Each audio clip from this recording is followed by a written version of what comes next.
Salut les Globetrotters, c'est Chris Way et bienvenue dans ma vraie première vidéo. On va enfin parler voyage, ça me fait super plaisir. Ça me tenait vraiment à cœur de commencer par ce sujet-là, comme vous l'avez vu en titre, donc les années de césure et surtout le Canada. Parce que voilà, ça a été sûrement l'expérience la plus marquante de ma petite vie de 20 ans.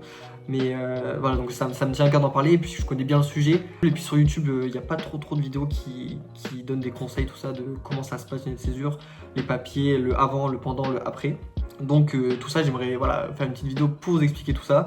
Vous donner aussi envie, on sait jamais, hein, voilà, j'imagine qu'il y a plein de gens qui ont cette petite idée dans leur tête de partir un an à quelque part, hein, ça peut être n'importe où, hein. Après, voilà, moi je vais parler essentiellement du Canada parce que c'est ce que je connais, mais les procédures c'est à peu près les mêmes dans toutes les destinations. Voilà, bon, pour faire en bref, moi j'avais 18 ans, je suis parti au Canada un an.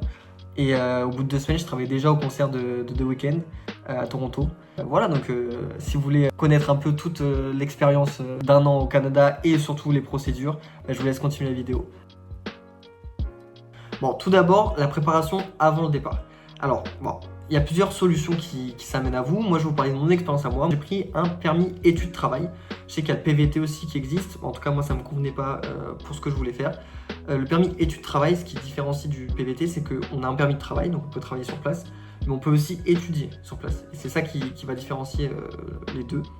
Donc je suis parti avec un organisme, je vous recommande d'ailleurs, pour moi voilà, quand on a 18 ans, on est seul, partir avec un organisme, c'est tellement plus simple. Il vous organise tout ce qui est paperasse, en fait, tout ce qui est difficile un peu à gérer, donc les visas, sur place, l'école et tout ça. Donc voilà, pour moi c'est super important. Moi je suis parti avec Voyage Langue. Voyage Langue, ils m'ont proposé donc pour 6 000 €, donc le permis, les 2 mois de cours sur place et la famille d'accueil pendant mes cours. Donc en fait, ce qui se passe, c'est quand tu arrives, tu as 2 mois de cours. C'est pas des cours intenses, hein, c'est 3 heures par jour, je crois, voilà, donc c'est pas grand chose, pendant 2 mois.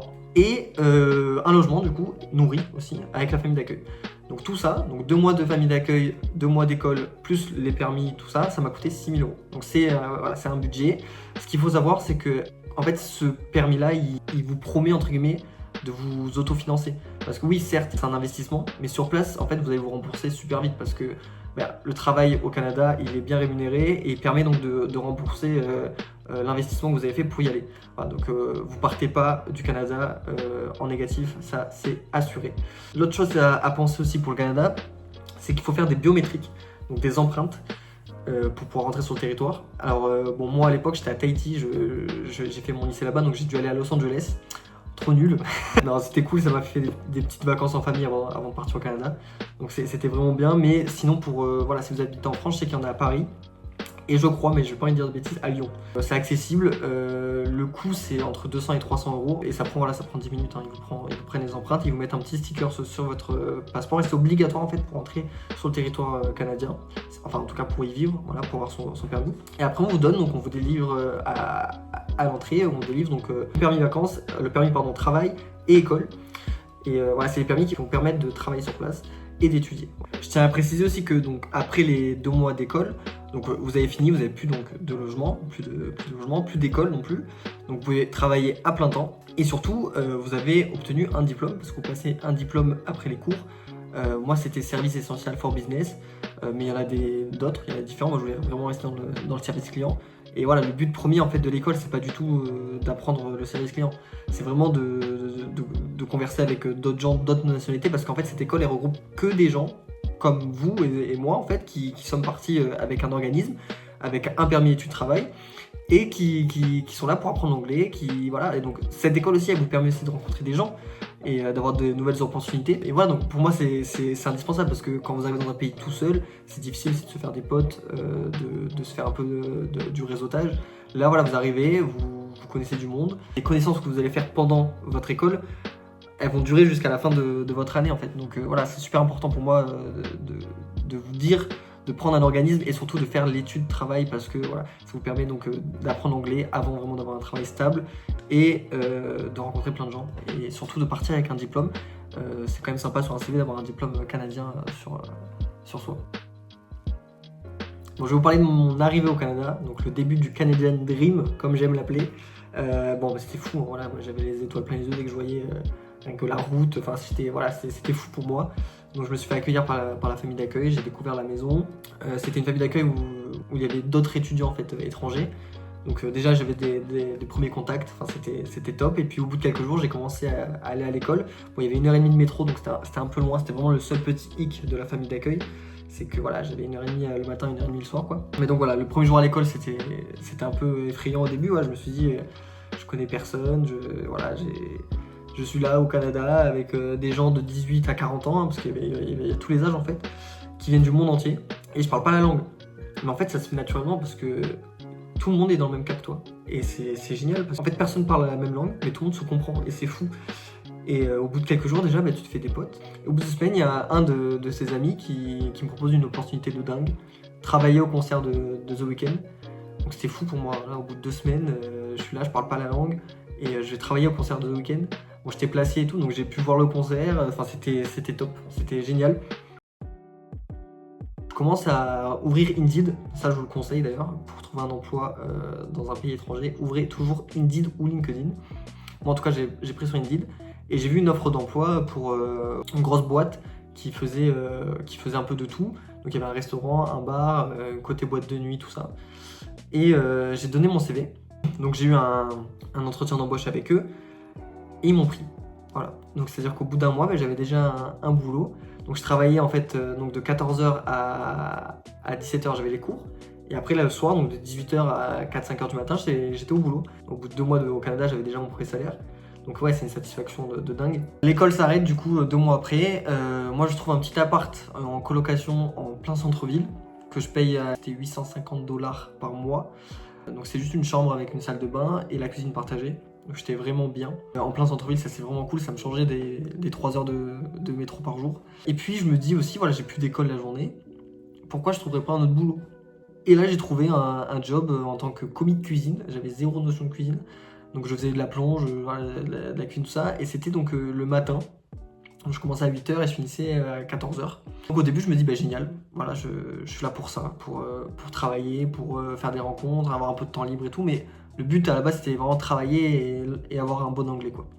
Donc je me dis c'est top, je vais encore plus parler anglais, je vais avoir encore plus d'argent et ça c'est vraiment cool parce que quand on a 18 ans et qu'on part à l'étranger on se dit voilà le but là c'est de bosser quoi. Donc je fais ça pendant 3 mois, octobre, novembre, décembre, et en fait je me rends compte que c'est pas possible quoi, c'est invivable. C'est-à-dire que je commençais donc le matin à 8h, je finissais à 14h, je rentrais chez moi, je mangeais, je me couchais, et puis 3 heures après, je me réveillais pour aller travailler à 18h à l'autre bout de nuit, du coup. Et voilà, au bout de 3 mois, je me suis dit, c'est plus possible, je peux pas continuer comme ça. Je gagnais bien ma vie, j'ai gagné 4500 $ par mois, canadiens, par mois, avec les 2 jobs. Et je me suis dit, en fait, ça me sert à rien. Là, je suis en train de me tuer et la santé, et je profite pas de mon aventure et de mon expérience sur place. J'ai 0 temps libre. Dès que j'ai du temps libre, je dors en fait. Donc voilà, donc c'était plus possible. Donc j'ai démissionné du travail le matin et j'ai gardé mon emploi le soir, donc de nuit. J'ai continué jusqu'à mars.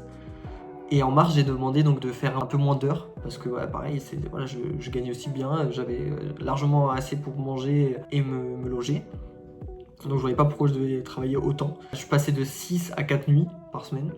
Je me suis dit quand même il faut que je profite de mon expérience. Donc tout cet argent que j'avais de côté, en fait je me suis dit je vais le dépenser dans les voyages. Parce que je me suis dit voilà, je vais en profiter. Là j'ai de l'argent, j'ai du temps, je vais partir. Donc j'ai pu faire New York avec un pote à moi qui est venu me voir au Canada. Donc on a fait une semaine au Canada plus un petit séjour à New York, c'était à côté en fait. Donc c'était beaucoup moins cher que les billets depuis la France. Donc opportunité de dingue, on s'est régalé. Ensuite j'ai fait Montréal seul, c'était aussi génial. Voilà, j'ai retrouvé des potes à moi qui habitaient là-bas. Enfin voilà, c'était vraiment top. Qui m'ont fait découvrir aussi la ville et la poutine. La poutine, il faut qu'on en parle. La poutine, il faut vraiment qu'on en parle. Dans la poutine à Montréal, elle est incroyable. Et puis les gens sont super gentils. Et puis ça bouge bien. C'est vraiment une ville où il y a beaucoup de jeunes. Donc c'était vraiment sympa l'expérience. Et en avril, je décide de tout arrêter, le boulot. Et je suis parti donc avec mon sac à dos pendant 3 semaines et j'ai fait tout le Canada. Donc, je suis parti de Toronto, j'ai fait Calgary, j'ai fait Banff et Vancouver. Et voilà, c'était incroyable quoi. J'ai rarement vu des choses si belles de ma vie. Enfin, je suis allé dans les Rocheuses canadiennes, c'était fou.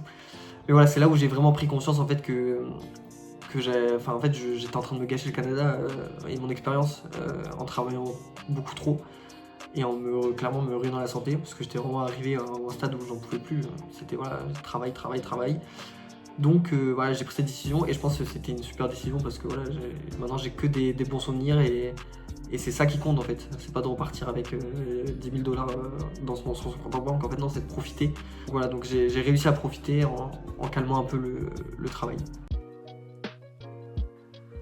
Bon, pour conclure, voilà ce que ça m'a apporté cette expérience, ça m'a clairement changé en fait. Hein. Je suis devenu une autre personne grâce à ce voyage. Ça m'a appris voilà, à m'écouter, à apprendre à me connaître aussi moi-même, à oser surtout, et surtout à s'ouvrir aux autres. Parce que c'est ça le plus important dans ce genre de voyage. C'est voilà, il faut pas le faire. En fait, vous pensez que vous voyagez seul, c'est tout l'inverse. C'est le voyage en fait où vous rencontrez le plus de monde. Voilà, donc moi si je peux vous donner des conseils, franchement, c'est allez-y quoi. C'est tentez-le. Voilà, ça va vous changer. Au pire des cas, si ça se passe mal, vous partez. Voilà. Mais ça se passera pas mal, moi je vous l'assure. En fait, il faut juste sauter le pas. Voilà, c'est important de découvrir, de voir, voilà, avant de penser que ça peut mal se passer ou que c'est pas fait pour vous. Si vous avez cette petite idée en tête, mais que voilà, vous avez peur, allez-y. Franchement, allez-y. Et si vous suivez en tout cas ce truc vraiment d'école, tout ça, vous serez jamais seul. Donc voilà, moi je vous conseille vraiment d'y aller. Ça, c'est une expérience de dingue. Voilà, j'ai essayé d'être le plus complet possible. C'est difficile aussi de bien argumenter sur tous les points. J'espère que j'ai été assez clair et que vous avez réussi à bien comprendre tout ce que j'avais envie de vous partager. En tout cas, si vous avez des questions sur n'importe quoi, sur l'année de césure, sur le Canada, sur toute autre destination ou sur juste, voilà, vous avez juste besoin qu'on vous motive un peu parce que vous avez peur ou quoi, je vous invite à commenter la vidéo et j'espère en tout cas que ça vous a en tout cas peut-être mis l'idée dans la tête de partir. Et voilà, il faut se dire que on a 18 ans une seule fois dans sa vie, que c'est pas à 40 ans que vous allez faire ça. Donc si vous avez cette idée, foncez-y. Bon, ça y est, c'est la fin de cette vidéo sur mon expérience au Canada. Bon, je vous invite, si vous avez aimé cette vidéo, à vous abonner et à mettre un petit pouce bleu. Voilà, la prochaine vidéo sortira dans 15 jours, ça sera sur Marrakech, un petit vlog, tout seul en sac à dos à Marrakech. Voilà, je vous laisse sur ça, merci de regarder la vidéo, ciao les Globetrotters.